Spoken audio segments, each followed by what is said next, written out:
Bismillah, Assalamualaikum warahmatullahi wabarakatuh. Alhamdulillah, wassalatu wassalamu ala rasulillah wa ala alihi wa ashabihi wa man wa'ala. La hawla wa la quwwata illa billah, amma ba'd. Kaifa halukum ayuhat talabah? Hal antum bi khairin? Alhamdulillah, bi khairin insyaallah. Baik, yang pertama kita bersyukur kepada Allah atas segala karunia, nikmat, taufik dan hidayahnya, sehingga pada kesempatan yang berbahagia ini kita masih diberi kesempatan oleh Allah untuk belajar, ya, untuk mempelajari ilmu-ilmu Allah. Kemudian salawat serta salam semoga selalu tercurahkan kepada junjungan kita, Nabi besar, Nabi akhir zaman, la Nabi ba'dah, yaitu Nabi Muhammad sallallahu alaihi wasallam. Pelajaran kita hari ini adalah pelajaran hadis. Pelajaran hadis yang ke-11. Pertemuan yang lalu kita sudah membahas hadis yang ke-10, yaitu tentang bahwasanya Allah Subhanahu wa taala itu adalah zat yang baik dan tidak menerima kecuali yang baik-baik, ya. Nah, sekarang kita akan membahas hadis yang ke-11, yaitu hadis setelahnya. Hadis yang ke-11 yang berjudul meninggalkan sesuatu yang meragukan kepada sesuatu yang tidak meragukan. Itulah pembahasan kita kali ini. Langsung saja kita ke inti permasalahan. Kita akan masuk ke hadis. Nah, ini hadis yang ke-11. Hadis yang ke-11. Ustaz bacakan dulu redaksi hadisnya, teks hadisnya. Tolong antum simak dan perhatikan secara seksama. Baik. Al-haditsu al-hadi asyar. An Abi Muhammad Al-Hasan bin Ali bin Abi Thalib seperti Rasulullah sallallahu alaihi wasallam wa raihanatihi radhiyallahu anhu maqala. Hafidtu min Rasulillah sallallahu alaihi wasallam da' ma yuribuka ila ma la yuribuka. Rawahu Tirmizi wan Nasa'i wa qala Tirmizi hadisun hasan sahih. Artinya hadis yang ke-11 dari Abi Muhammad Al-Hasan bin Ali bin Abi Thalib, cucunya Rasulullah SAW dan kesayangannya. Semoga Allah meridhoi mereka berdua. Qala, berkata, maksudnya yang berkata ini Al-Hasan bin Ali. Qala, hafidtu, saya hafal, min Rasulillah SAW, dari Rasulullah SAW, da' ma yuribuka, da' tinggalkan, ma apa-apa, yuribuka yang meragukanmu, ila kepada, ma apa-apa, la yang tidak, yuribuka meragukanmu. Jadi tinggalkan apa-apa yang meragukanmu kepada apa-apa yang tidak meragukanmu. Hadis ini rawahu Tirmizi dan Nasa'i, dan Tirmizi berkata bahwasanya hadis ini adalah hadisun sahih. Nah, kemudian kita ke lughatul hadis, bahasa hadis. Nah,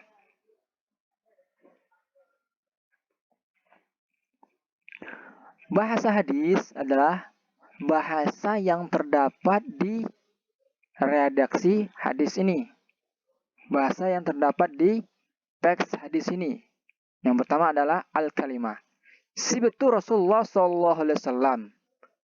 Sibtu maknanya, artinya, as-sibtu huwa ibnul bin. Jadi sibtu adalah anak laki-laki dari anak perempuan.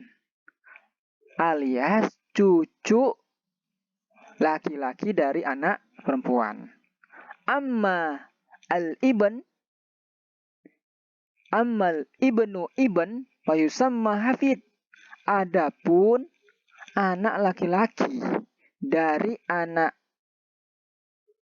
laki-laki dinamakan hafid. Ya.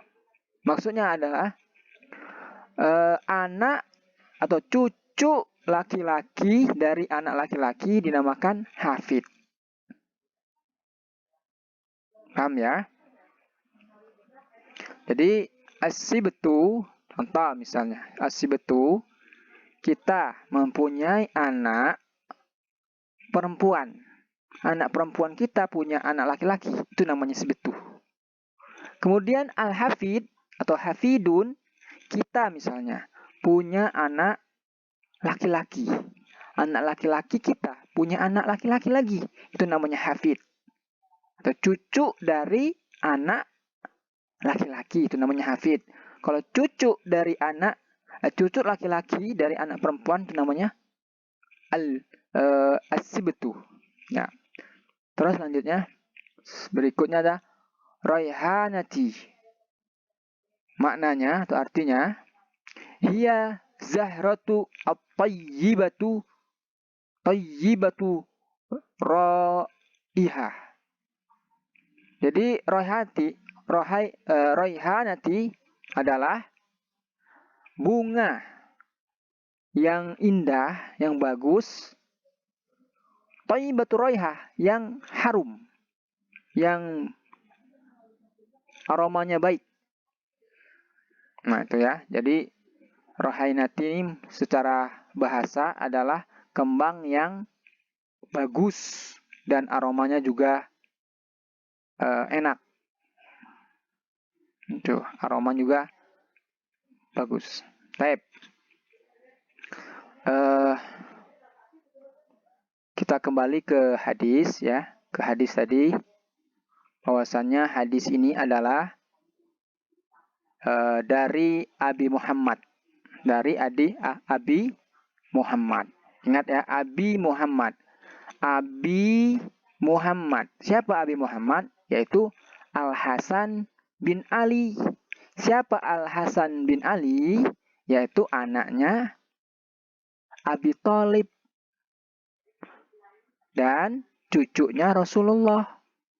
Sekali lagi saya ulang. Jadi an Abi Muhammad. Jadi hadis ini dari Abi Muhammad, dari bapaknya Muhammad. Siapa bapaknya Muhammad? Yaitu Al-Hasan bin Ali. Siapa Al-Hasan? Al-Hasan ini yaitu anaknya Ali. Siapa Ali?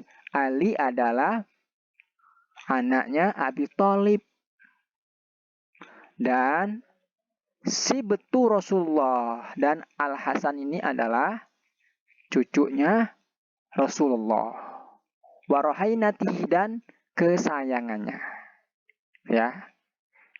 Beliau berkata, yang berkata adalah Al-Hasan bin Ali, aku hafal dari Rasulullah SAW. Da'ma yuribuka ila ma la yuribuka. Tinggalkan apa-apa yang meragukanmu kepada apa-apa yang tidak meragukanmu. Maksudnya, sesuatu yang meragukanmu, yang belum jelas, maka tinggalkan. Dan lakukan hal-hal yang sudah jelas. Ya, nanti kita akan perjelas di fawaidul hadis. Ya. Baik, kita langsung ke fawaidul hadis. Nah, ini.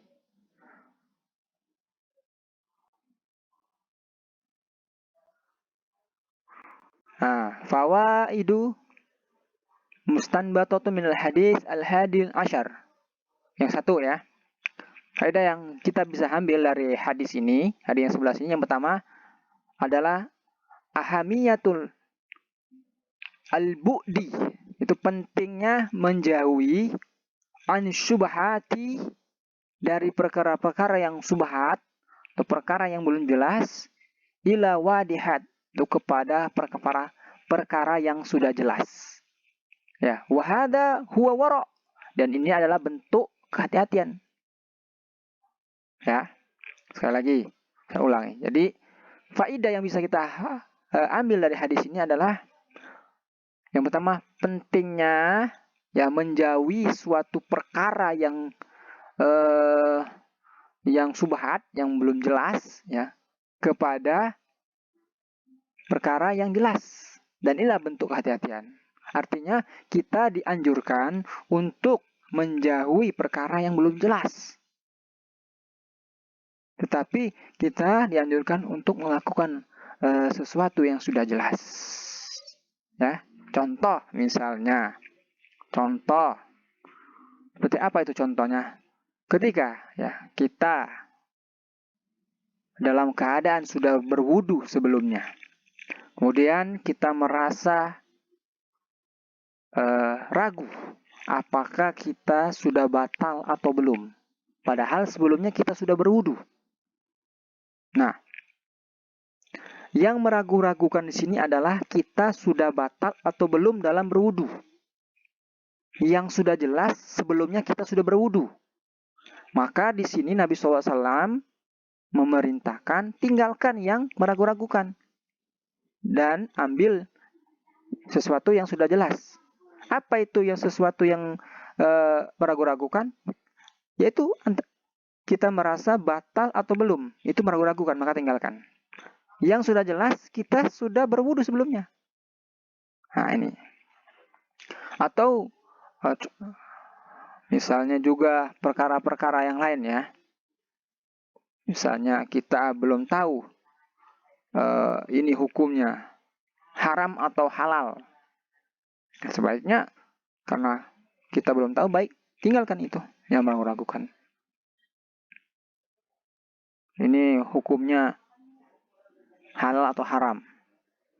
Maka ini kita ragu-ragu, maka tinggalkan yang meragu-ragukan ini. Kita cari perkara-perkara yang sudah jelas saja. Nah, paham ya? Terus yang kedua, fawaid atau faidah yang bisa kita ambil dari hadis ini, yang pertama adalah ahamiyatu bina il-haya ala asya'i al-mutayakin minha. Itu pentingnya membangun hidup ini atas atas perkara-perkara atau sesuatu yang sudah diyakini minha olehnya. Artinya di hadis ini menganjurkan ya atau memberitahukan bahwasanya dalam hidup ini penting membangun atau melakukan perkara-perkara yang sudah jelas, bukan sesuatu yang belum jelas, ke halal haramnya atau sesuatu yang meragu-ragukan. Gitulah ya, kurang lebihnya.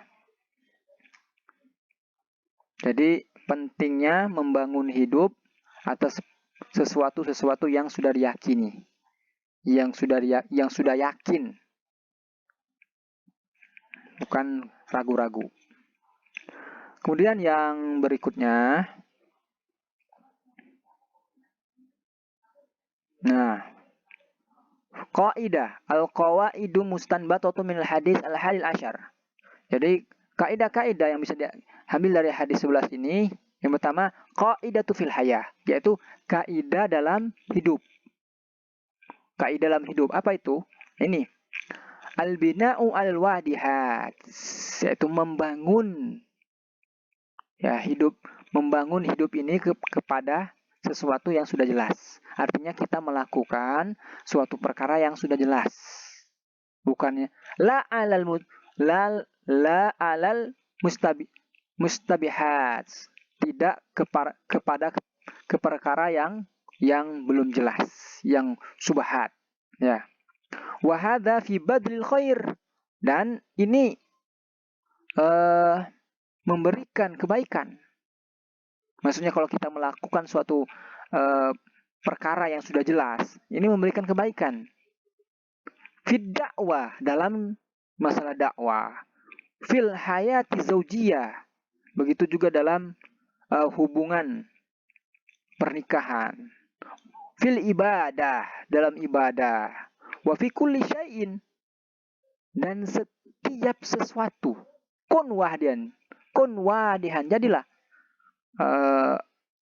jadilah apa ya, orang-orang yang jelas. Maksudnya jadi kun wadihan, jadilah atau lakukanlah perkara-perkara yang sudah jelas gitu. Jadilah orang-orang yang sudah jelas. Wabani al-wadihat, dan bangunlah atas perkara yang jelas. Maksudnya lakukanlah perkara-perkara yang sudah jelas.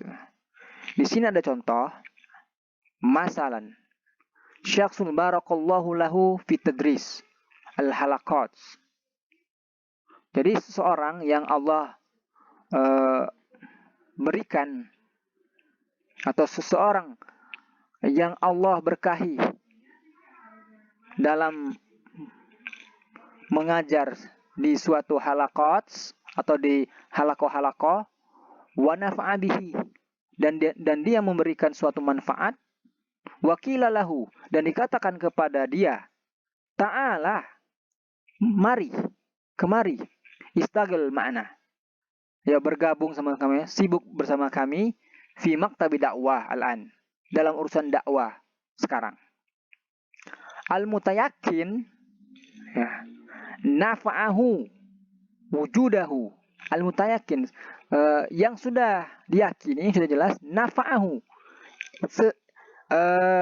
Nafa'ahu ini sesuatu itu bermanfaat. Yaitu mengajar di sebuah halaqah itu adalah manfaatnya sudah jelas. Wujudahu, wujudnya, fil halaqat, pada halaqah tersebut. Ammal ladzi yaqbalu alaihi mashkuk, adapun sesuatu yang membuat dia ragu-ragu, fihi, di dalamnya, hal yabda'u fihi aula, yaitu apakah dia memulai atau enggak. Nah, ini keraguan-raguannya. Maka di sini dia harus lebih memilih keyakinan dia tersebut. Ya.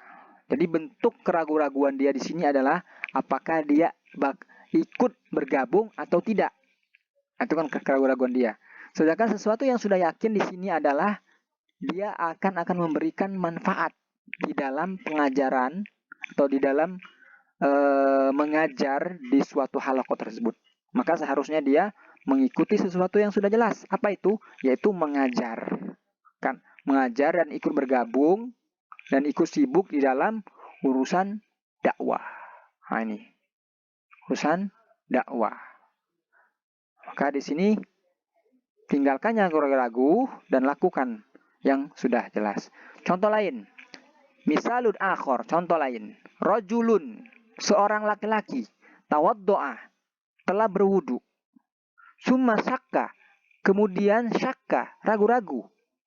Hal, apakah ahdasa, dia sudah berhadas atau maksudnya sudah batal, amla, atau tidak. Fal aslul baqa, nah, maka aslinya yang baqa, yang tetap, ya, al-wadihat,